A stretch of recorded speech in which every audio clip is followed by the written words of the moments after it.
বিশ্ব নবীকে দাওয়াত করছেন, ও নবী আপনি আমার বাড়িতে দাওয়াত খাওয়ার জন্য যাইবেন, বিশ্ব নবীর দাওয়াত কবুল করা কি সুন্নত? বিশ্ব নবী ডাকতে বলতেছে ঠিক আছে আমি আপনার বাড়িতে দাওয়াত খাওয়ার জন্য যাব। বিশ্ব নবী দাওয়াত খাওয়ার জন্য কাফেরের বাড়ির সামনে যখন চলে গিয়েছেন, কাফের ডাকতে বলে ও পয়গম্বর আপনি অমুক ঘরের মধ্যে যায় বসেন, আমি আপনার খাবারের ব্যবস্থা করে আসতেছি। এই বলে বিশ্ব নবীকে একটা ঘরের মধ্যে বসার জন্য জায়গা করে দিয়েছেন, আর একটা ঘরের মধ্যে রাখছেন একটা কুকুর। কি রাখছেন? কুকুর রাখছেন। কুকুর। কাফের চিন্তা করতেছে এই কুকুরটাকে আমি পালছি বিশ্ব নবীকে হত্যা করার জন্য। কি করার জন্য? বিশ্ব নবীকে হত্যা করার জন্য। আমার পূর্বপুরুষ বাপদাদা কেউ চেষ্টা করে বিশ্ব নবীকে মারতে পারে নাই, আমিও তো মারতে পারবো না, এই কারণে আমি কুকুর দ্বারাই বিশ্ব নবীকে মারাবো। এই চিন্তা করে একটা কুকুরকে পালছে বিশ্ব নবীকে মারার জন্য। তো পালার পরে উমুক একটা ঘরের মধ্যে যায়, কুকুরকে ডাকতে বলতেছে ও কুকুর, ওই যে ঘরের মধ্যে তাকায় দেখো একজন ব্যক্তি একটা চকির উপরে বসে রয়েছে, তুমি সরাসরি ওই ঘরের মধ্যে যাইবা আর ওই ব্যক্তিকে আন্দারে কুন্দারে কামড়াইয়া হত্যা করবা। তো এই বলে এবার কুকুরের রশিটা ছেড়ে দিয়েছে। কুকুর তো ওই ঘরের মধ্যে যে ব্যক্তি আছে তাকে কামড়ানোর জন্য জোরে দৌড়ে ওই রুমের দিকে রওনা দিয়েছে। তো রুমের দরজার সামনে যায় তাকাইয়া থুম মেরে দাঁড়ায় গেছে, আর সামনে এক ধাপও দেয় না।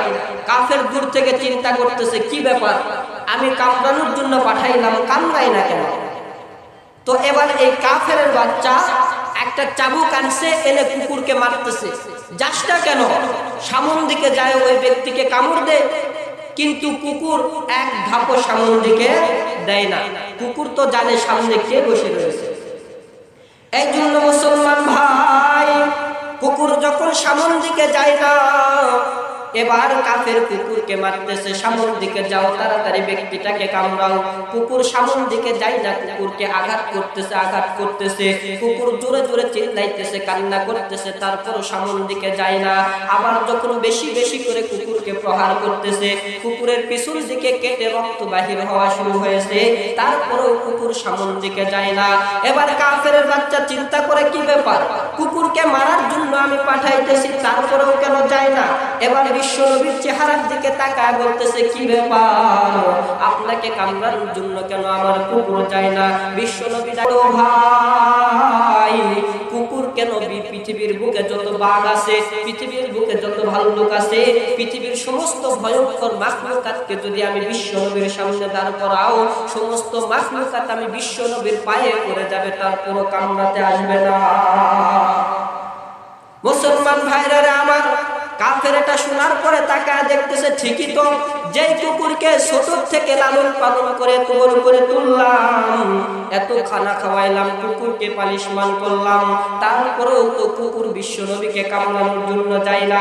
এবার এই কাফের হাত থেকে চাবুকটা ফালাইয়া বিশ্ব নবীর পা জড়ায় ধরে কান্না শুরু করে দিয়েছে। কান্না করে ডাকতে বলে ও পয়গম্বর, আমি তো আপনাকে চিনতে পারি নাই গো পয়গম্বর, যদি আমি আপনাকে চিনতাম কখনোই এই বেয়াদবির কাজটা করতাম না। সামান্য একটা কুকুর যদি আপনি নবীকে চিনে, আমরা মানুষ হওয়ার পর নবী আপনাকে চিনলাম না। ও গো পয়গম্বর, আমার বেয়াদবি ক্ষমা করিয়া আমাকে কালিমা পড়ে মুসলমান বানায় দেন। জোরে জোরে আওয়াজ দিয়ে বলুন সুবহানাল্লাহ। এই হলো আমাদের নবী, যে নবী শুধু মানুষের জন্য রহমত নয়, কুকুরের জন্য রহমত। আল্লাহ তাআলা কোরআনুল কারীমের মধ্যে বলেন, ইন্নাল্লাহা ওয়া মালাইকাতাহু ইউসাল্লুনা আলান নবী ইয়া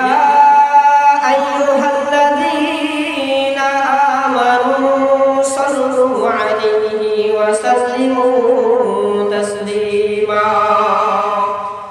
আল্লাহ রাব্বুল আলামিন জানায় দেয়, ও দুনিয়ার মানুষ, আমি আল্লাহ পাক রব্বুল আলামিন এবং আমার যতগুলো ফেরেশতা আছে সবাই দরুদ শরীফ পড়ে রাসূলের উপরে।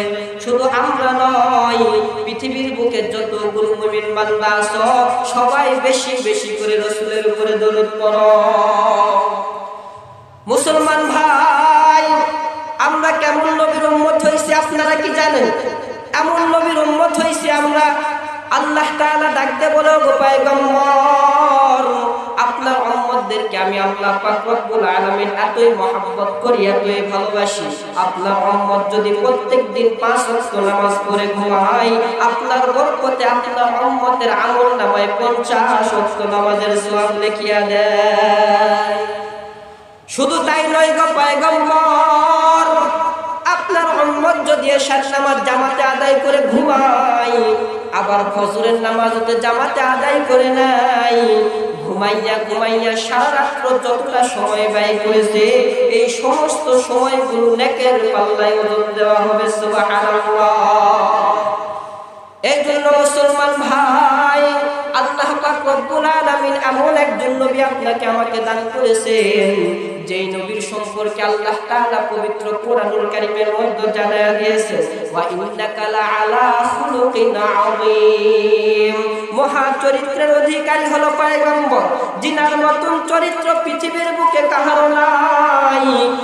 বাবা আদম আলাইহিস সালাতু ওয়াস সালাম থেকে শুরু করে আখেরি নবী পর্যন্ত যত পয়গম্বর পৃথিবীর বুকে আসছে, সমস্ত পয়গম্বর আল্লাহ পাক রব্বুল আলামিনের কাছে দোয়া করতেন, ওগো আল্লাহ, আমাদেরকে নবী না বানাইয়া আমাদেরকে আখেরি নবীর উম্মত হিসাবে দুনিয়াতে পাঠায়া দেন। সুবহানাল্লাহ।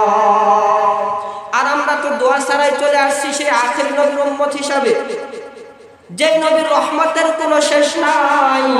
মানুষের জন্য রহমত, পশু পাখির জন্য রহমত, আসমানের জন্য রহমত, জমিনের জন্য রহমত। আল্লাহ পাক রব্বুল আলামিন জানায় দেয়, যে নবীর জন্য আসমান পাগল, জমিন পাগল। আমি আসমান পাগল, জমিন পাগল। এই পৃথিবীর বুকে যত মাখলুক আছে, সমস্ত মাখলুক হলো সেই আখেরি নবীর জন্য পাগল।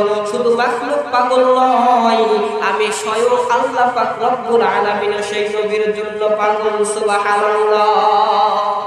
মুসলমান ভাই, বাঘের জন্য রহমত, ভাল্লুকের জন্য রহমত, পৃথিবীর যত মাখলুক আছে সমস্ত কিছুর জন্য রহমত কে?